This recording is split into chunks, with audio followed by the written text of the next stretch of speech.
All right, welcome back to another episode of my movie review series, episode 130. Now, last week I said that I ain't know what I was gonna do, and well, a few days ago I said that next week something's gonna come out and it's gonna be hot. That's next week, but I ain't know what I was going to put out last week. I didn't know what I was going to put out for this week, but I quickly figured it out. I've been wanting to do this one for a long time, man. And yeah, now, now is the time. Yeah, baby.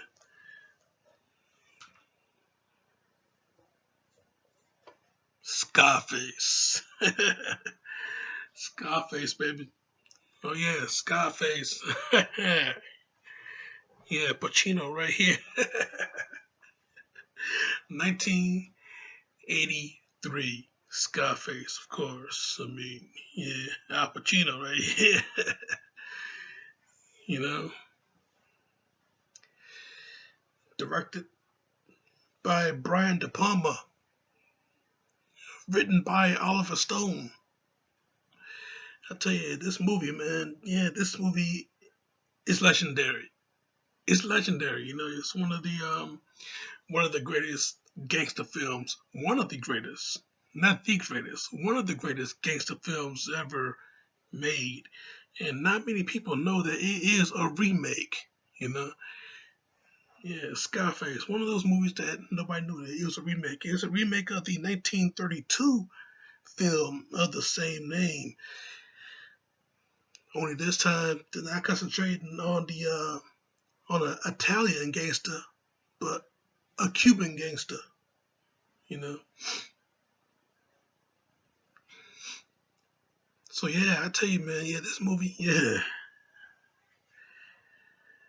like I said, legendary. I mean, everybody who's anybody have seen this movie. Everybody who's anybody love this movie. I mean,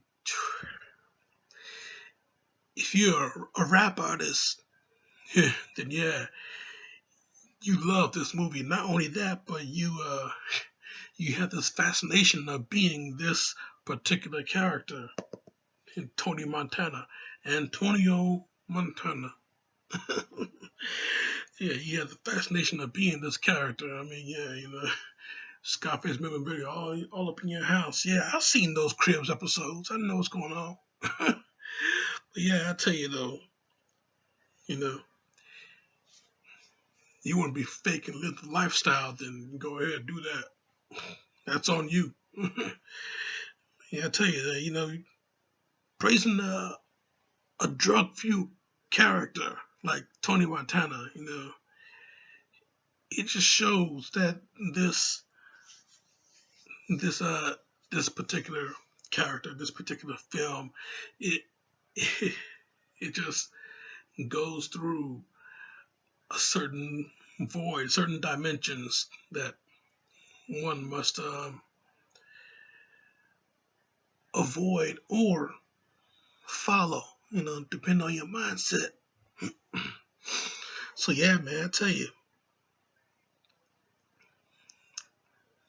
you know, yeah, the story goes that yeah, this Cuban thug, yeah, this Cuban refugee, an ex-convict, you know, comes to America with a few of his buddies, and they arrive in Miami. Now, have his mind on bigger things. He want what's coming to him, which is the world, Chico, and everything in it. you know, he wants that. He don't want to be just another guy washing dishes. Even though that's the first job he take, it wasn't the last job. He hooks up with this not hook up as in nothing like that. Wrong type of hooking up. Oh boy, why did I say that? But he gets linked up with this this this right hand man of a crime boss named Frank Lopez. Yeah, yeah, he working with his right hand man named Omar Suarez. So a job that came to his attention. You know, well, in order for him to come to America, he had to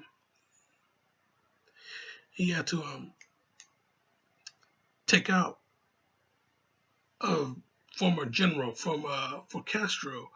So Fidel Castro, a former general of his. So they assassinate him to get their green card, come to America, to get a job, and boom. And are they made? Are they made, man? But get that job as a dishwasher. Tony ain't happy with that, so he hooks up with Suarez.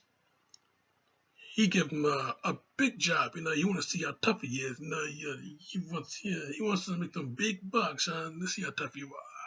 You know anything about cocaine?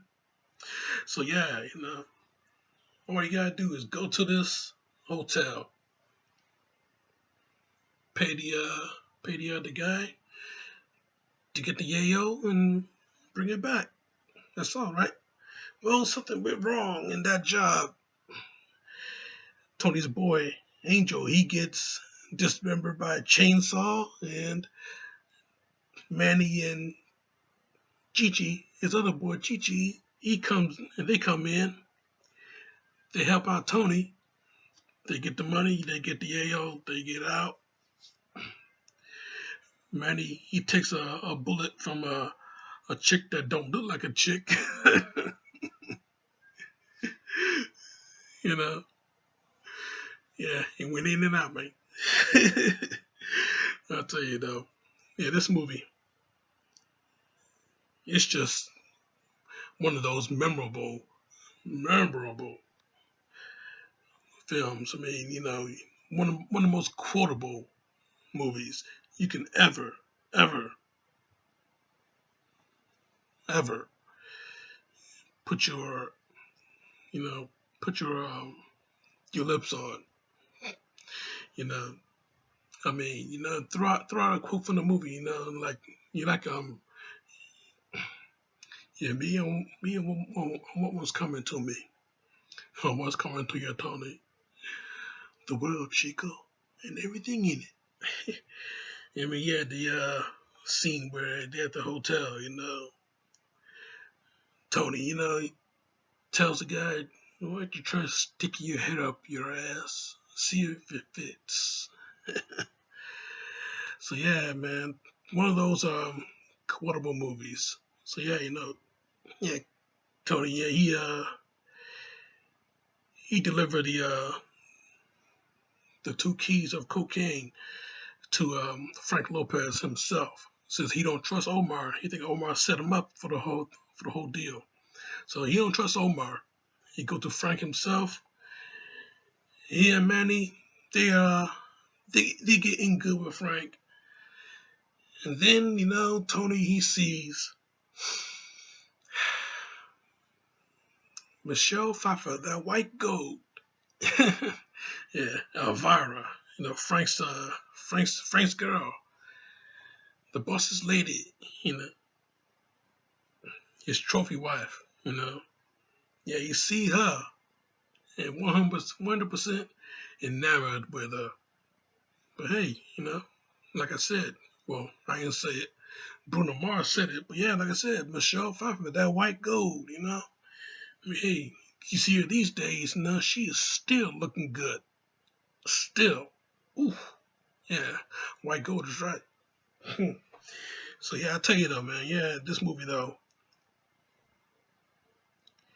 you know, the rise and fall of a beloved character, a beloved gangster in Tony Montana. You know, you saw you saw his rise. Getting good with Frank, and then he finds out that through one meeting with Alejandro Sosa, the big boss of big bosses, you know, he'd rather roll with this cat than roll with Frank, since Frank, he's not as tough as he appears to be. The booze and the culture tell him what to do. So taking out Frank, rolling with Sosa.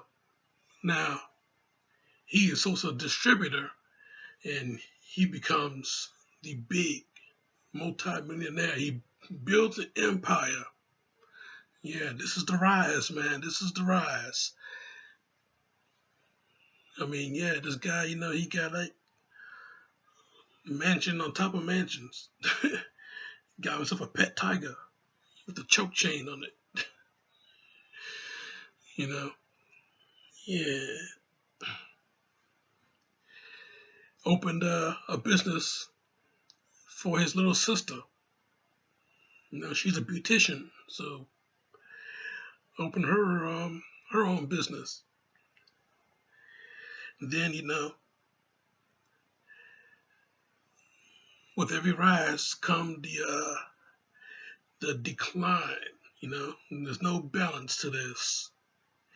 I mean, the cats that the bank that holds his money, they want a higher percentage because he got way too much money. The bank can't hold it all, so they need a higher percentage. So here's where the greed comes in, and then this guy Tony, he marries Elvira, but he don't respect her.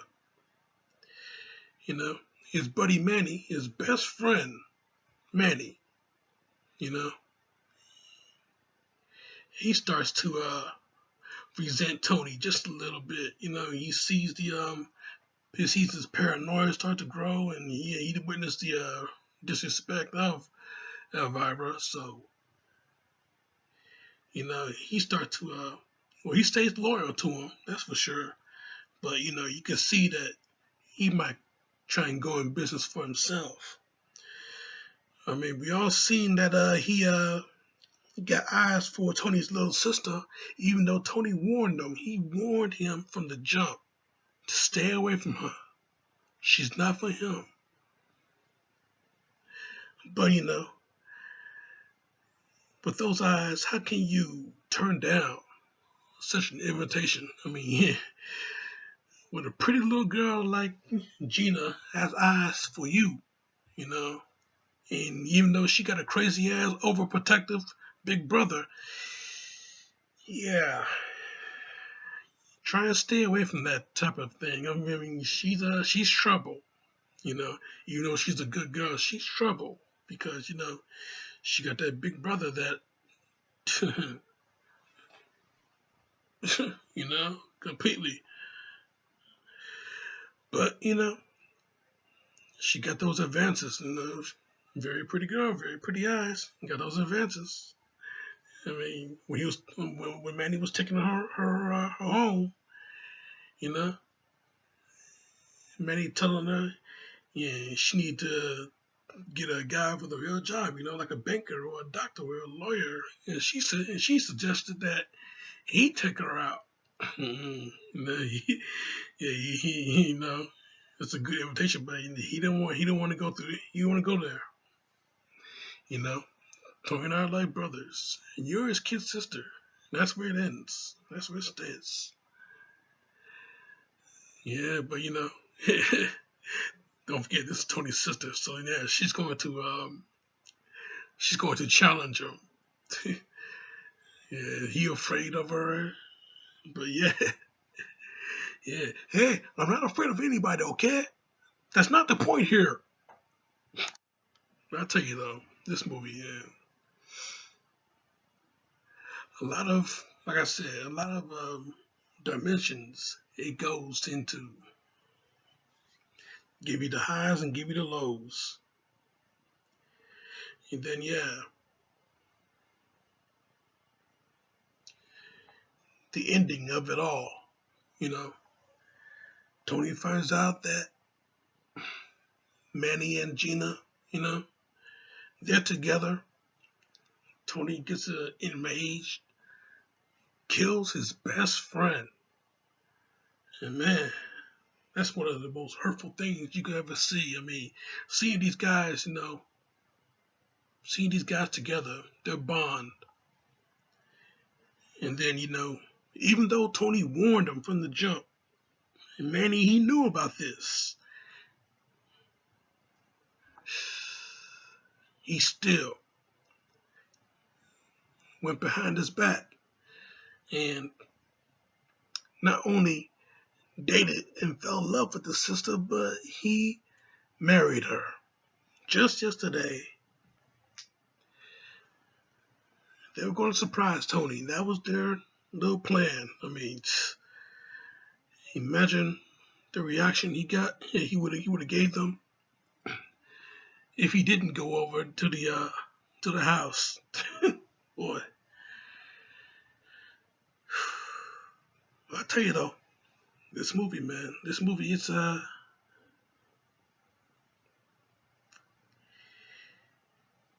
it gives you leaps and bounds, slips and falls.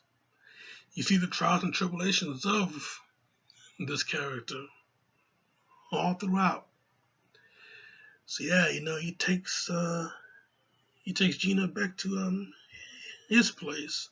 Heartbroken Gina takes her back to his place, and he just goes on a huge cocaine binge. I mean, piles of it right in front of him, and he just sniff it all up, vacuum it all up.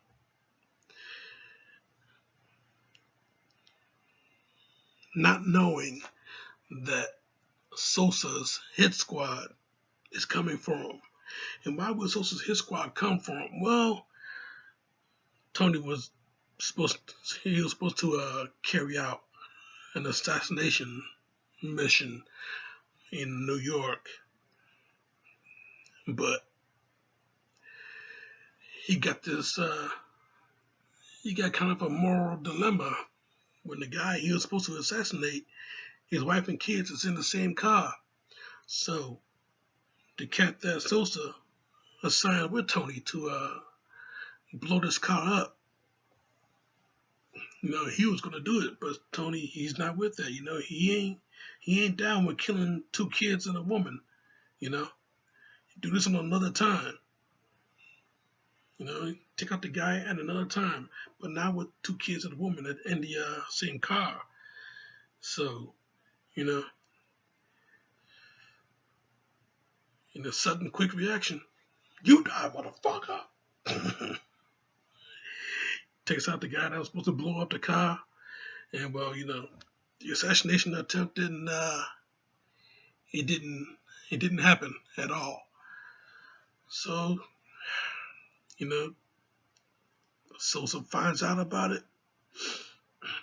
Yeah, the guy that was supposed to not make a certain speech, he made the speech anyway. Sosa he's outed,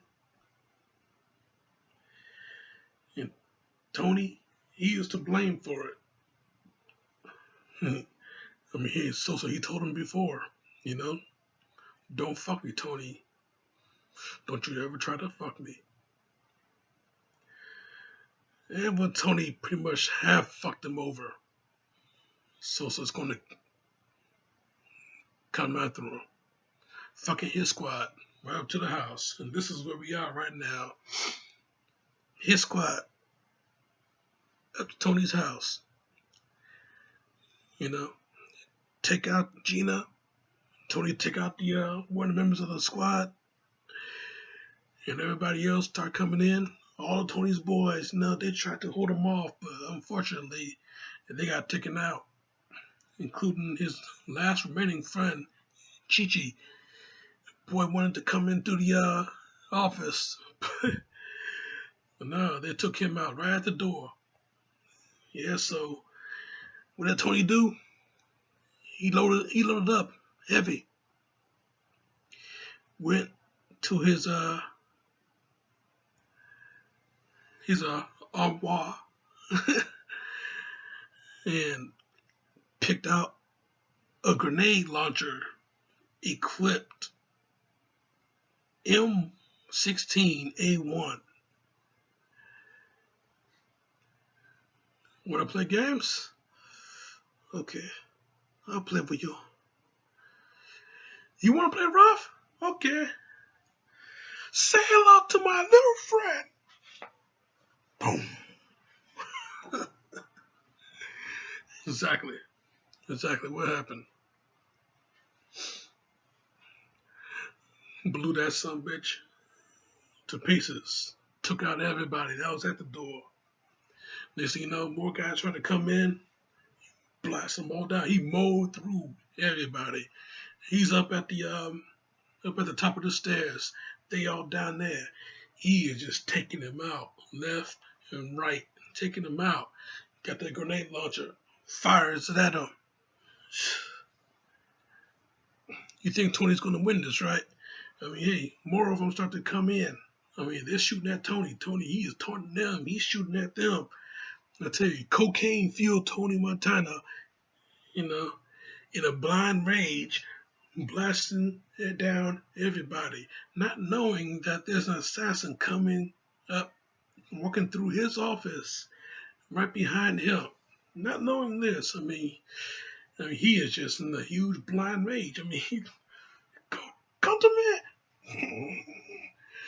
Who you think you're fucking with, mate? I'm Tony Montana. You fuck with me, you fucking with the best. So yeah, they come at him all at once, blasting at him. I'm still standing here. Yeah, he's taking in those bullets, boy. He's taking them in, but hey, this guy, he don't feel it, man. He is filled up with cocaine. He don't feel that shit. So yeah, he just taunting them. Next thing you know, big man, death from behind, boom. Blast that shotgun right through Tony's back, out the chest. He falls into that fountain of his with a statue sitting right in front of it with a globe reading, "The world is yours." And it was too. It was, man. For that short period, the world was his, all of it. But yeah, I tell you, man, this is, like I said, one of the most memorable movies, one of the best gangster films you will ever see.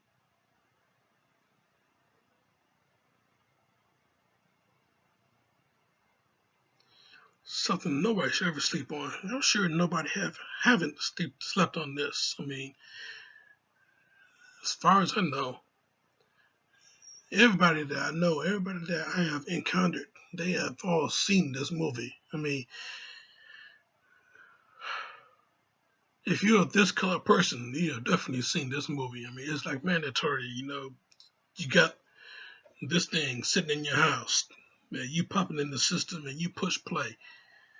So yeah, baby, Scarface, 1983 Scarface. This is the movie, man. This is the movie that everybody should just get on.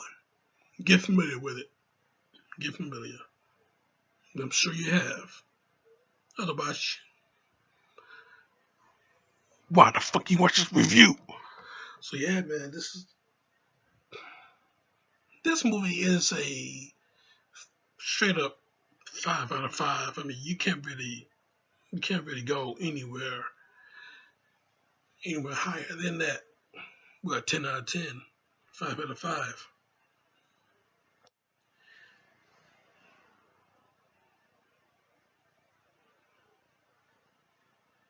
So like I said, one of the best gangster films out there, one of the most memorable films, one of the most quotable films. Everybody who's anybody have all gotten to know this movie. Now people are talking about remaking this movie, and guess what? I hope that they do remake it. I'd like to see where they go with with today's theme of drug trafficking and stuff like that. So yeah, let's go with it. Another remake of Scarface. Let's go with it. So yeah, that's my review, Jack. And I'm sticking to it. Now, next week, it's gonna be hot. It's gonna be real hot. I mean, you got a cop going deep undercover to see what's going on with this gang of bank robbers. So yeah, check out my other shit right here. Subscribe to me right here. But in the meantime, in between time, Jack, this show is off.